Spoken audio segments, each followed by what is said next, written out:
Skip, before I get to my takeaway, let me first say, I didn't necessarily agree with the NBA having an all-star game in the middle of a pandemic, especially Atlanta, because Atlanta's been open since last April, and I know they were going to be off the chain.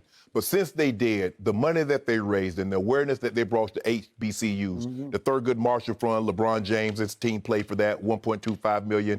The United Negro College Fund, $500,000 for KDs. So thank you, Commissioner. Thank you, Chris Paul, because Chris Paul has been, even though he didn't attend an HBCU, Skip, he's been at the forefront of this and bringing attention and raising money for HBCU. So I want to thank the NBA for doing that. But LeBron was very anti even playing the game at all. He said it was a slap in their face. Yes, and I think, Skip, but give him credit.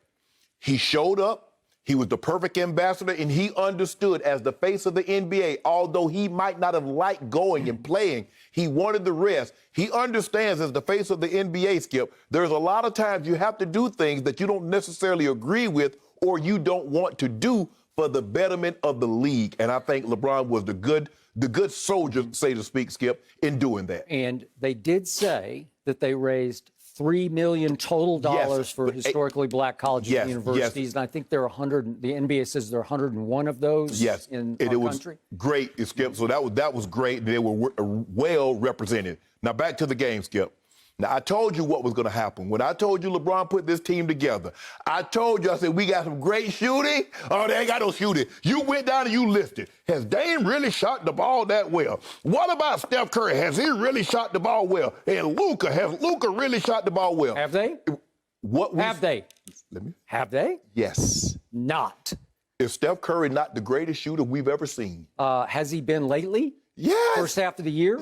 Let's give the man averaging 30. Okay. Is he the best shooter in the league right now? No, he's ranked 36th in the league right now in three-point shooting. Who you taking over here? He is 2 percentage points below his career average. He is tied for his worst three-point shooting year of his career so far through a half a year. And he's shooting 41%. But anyway, I think what we saw last night, Skip, especially from Steph and Dame, was the greatest display of distance shooting that we've seen in an all-star game. Skip, I mean, they get ridiculous with this. They shooting 40-foot, 45 mid-court threes like free throws. Agreed.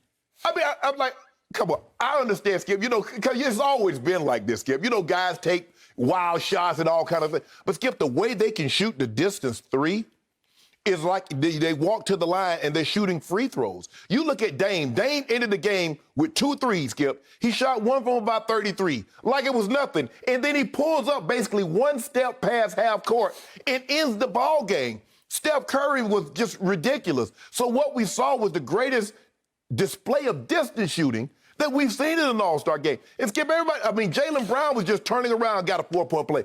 I mean, Bradley Beal seemingly couldn't miss from three. I mean, I think they shot 133 threes. Skip, there were 6 total mid-range shots. So basically, what is the all-star game now, Skip? Dunk, layup, threes. Ain't nobody shoot no mid-range. Well, by the way, the losing team shot 11 more threes than your team did. The winning team. And they shot 2 mid-range shots, and at least LeBron's team shot 4 mid-range shots. But, Skip, it was unbelievable. I can't remember any of them. I can't either, because it seemed like every time somebody got the ball, they were putting up a 3. But it just goes to show you where the game has gone and where it's heading, that no one even wants to attempt a mid-range shot. But the All-Star game has always been about the fans, although there were no fans there, Skip. What we saw last night from Dame and Steph was unbelievable. I mean, I don't think we're getting any argument that the greatest shooter in the history of the game, and he completely changed the game, revolutionized how we see the game, Skip, is Steph Curry. But it's going to be hard for someone to say, I'm going to take somebody over Dame Lillard. I know Reggie Miller was great. I know Ray Allen can shoot the ball. Larry Bird can shoot the ball. Klay Thompson. But, Skip, the way this kid can shoot the ball off the dribble. Which kid? Dame Lillard. Dame Lillard. Yeah, we set Steph aside. Steph is already here. But, Skip, I'm not so sure I'm taking anybody in front of Dame as far as shooting the ball. The way he can get to, and plus, Skip, because he has handles and can get to the rim on you, so you have to play back. But now, he and Steph, you got to pick these guys up at half court because they'll take one step across half court and let the ball go. And there's a better than 35% chance it's going to go in. So we've never seen anybody that you had to pick up at half court because you're afraid of him shooting the shot. But LeBron put a great team together, Skip, because he had the right amount of space because Giannis, if you leave the lane open, what is Giannis going to do? do what he does in the regular season game. Euro step you and dunk the ball. Of those 16 shots that he made, Skip, well, how many of them was dunks? He made 2, 3. 9. And he had 3 alley-oops that he laid the ball in, and then 3 threes. 2 of them he banked in. He didn't call bank. I understand the bank was open on a Sunday, but he didn't call bank. Accidental makes. He did, Skip. Yep. But the game played out like I thought it would, Skip. I didn't think the game would be really close. I think they put on a great display of shooting, and LeBron is doing this thing. So guess what? I think we're gonna retire. Can we retire? LeBron is doing his thing. Yeah, he put the team together. Oh, Did he put the team together? You give Belichick credit, right, for putting the team together. Well, did he correctly not pick Joel Embiid because he knew for a fact Joel Embiid was going to be disqualified from playing in this game? No, but Skip, look, the big man, so to speak, has really been neutralized. Because, Skip, they're not getting a timeout. What? Who was the MVP of this game? Skip, no, I don't look at him as big.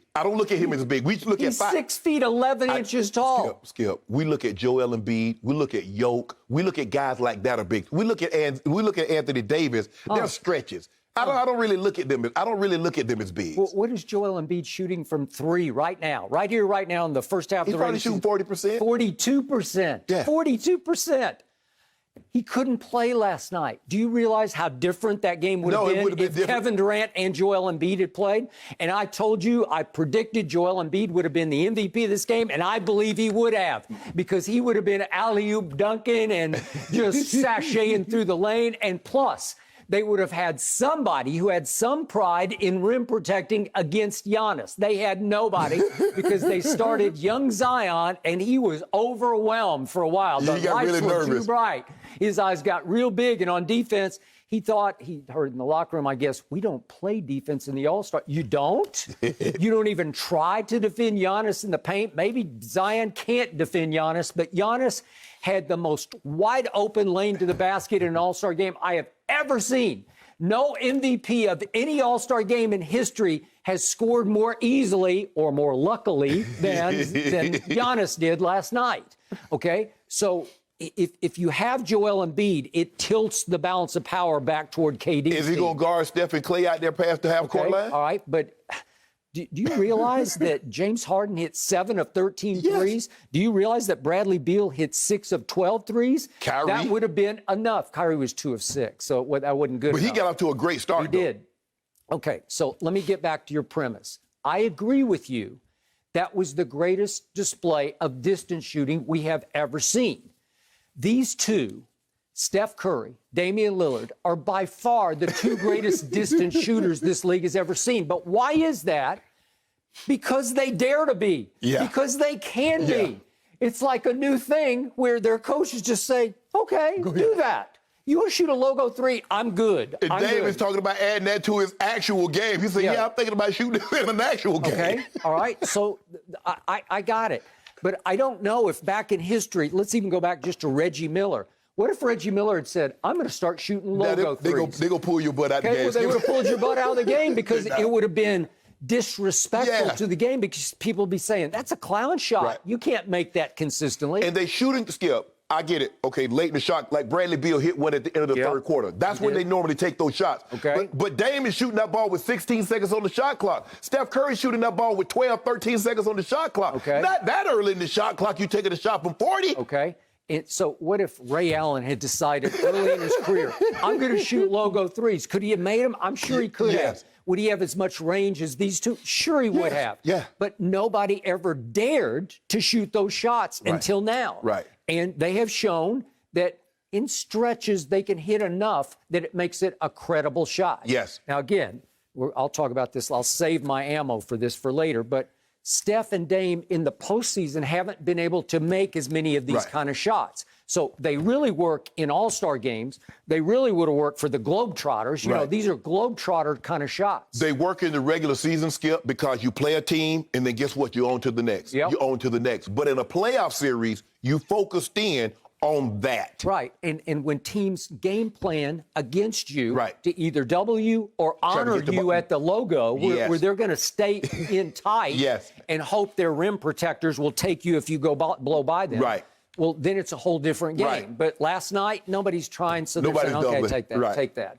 And they made 8 out of 16 apiece, which brings me to MVP. One of those two should have been MVP. I thought Dame. Okay, I thought Steph, just because Steph did his damage early and set the whole tone for the whole game. In his first half, he made 6 threes in the first half, which was sensational, and they won the first 2 quarters. Obviously, they're playing quarter to quarter to quarter. Dame did more damage in the second half, and then Dame did hit the quote-unquote walk-off shot, but in this new system in which they play, you only have to get to one. Last night it was 170. So his walk-off shot made it a 20-point game. So I can't give it like a real walk-off Skip, the thing was, Skip, he hit the shot to get to 167 from about 33, and then he comes right back down and hits the shot one step past half court. I get it. You know, you're like, well, hey, you know, I mean, we're already up 17. What's the likelihood of they running off this many points and beating us in a game like this? But he had hit those shots earlier in the game. That wasn't the first one. So that makes me think, and even Paul George says, yeah, I thought the shot that he took on me when I was in OKC was a bad shot. Clearly, it's not a bad shot, Skip. Okay. So I reiterate to you, as I did on Friday, that for the first half of the year, Steph ranked 36th in the league in three-point shooting with qualified three-point shooters. Dame ranked 82nd in the league in the first half. He's at 38%, which in this day and age, I used to think 38% was pretty good. It's pretty ordinary right now. So he ranks 82nd. But the difference is between Steph and Dame, they shoot so many more threes than the guys that are ranked ahead of him. They're getting up about 11 a game. The other guys are probably getting up half of that a game. So their averages are going to be higher. But the volume in which they shoot and the percentage, I'm going to take Dame and Steph over anybody that might be ranked ahead of him as far as percentage-wise. Okay. Now, back to Giannis. He said he wanted the MVP. It's the Kobe Bryant Memorial MVP now. He said, I wanted that in my house. But let's just see, if we could, just so it sinks in for everybody, exactly how he won the MVP. If we could just see all of the shots that he made. Dunk. Dunk. Dunk. Bank. Bang. Pure luck. Dunk. Lob dunk. Dunk. No defense. These are uncontested. I give him that. That's the only shot he made. A dunk. And a dunk. And a layup. Lay-in. And a backward dunk. And just a little lay-in. And another bank is open. And that's it. That's how you win the MVP. Well, that's not much to me. I don't know how I can defend that being the MVP. Skip, I know it looks great to say 16 of 16. That's what got it, Skip. Nobody had made that many consecutive, they had made that many shots that attempted at least 10. So you go 16 for 16. But I thought Dame and Steph, like you said, one of those guys, I went Dame considering what he had done in the second half, Skip, because he caught fire.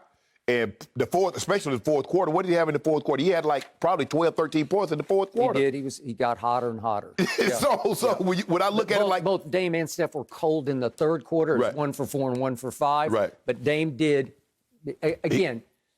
They were ahead by 21 when the fourth quarter started. So it's not like he changed the whole game. He finished the game. Closed the game. And Skip, you know, Bradley Beal came down, and Bradley Beal had gotten hot. He was hitting corner three, top of the key three. I was like, okay, let's go back. And so, Skip, you remember a couple of years ago, I think they changed. That's when they changed it. When the score was like 190 to 185, the NBA said, no, we don't want that. We understand. Because normally what happens, Skip, the guys, you know, it's for the fans. So you see a lot of threes, you see a lot of layups, but come fourth quarter, the guys normally lock in. That's what normally happens. And in that game, the 190, 180 something game, nobody locked in. And I think this is when they went to the format. Okay, the top vote getters in each conference, we're gonna let you select squads. And LeBron, Skip, I think LeBron does a great job of understanding where the game is headed. The game is what? It's threes, it's dunks and layups. Because everybody was, like I said, six mid-range jump shots for the entirety of a ball game. And 133 threes, Skip. They shot more threes than they did twos, even when you count layups and dunks. Thank you for watching. You can subscribe here to get the latest from the show, and be sure to check out more of the best clips from Undisputed, or go watch a few other segments from our other shows on FS1.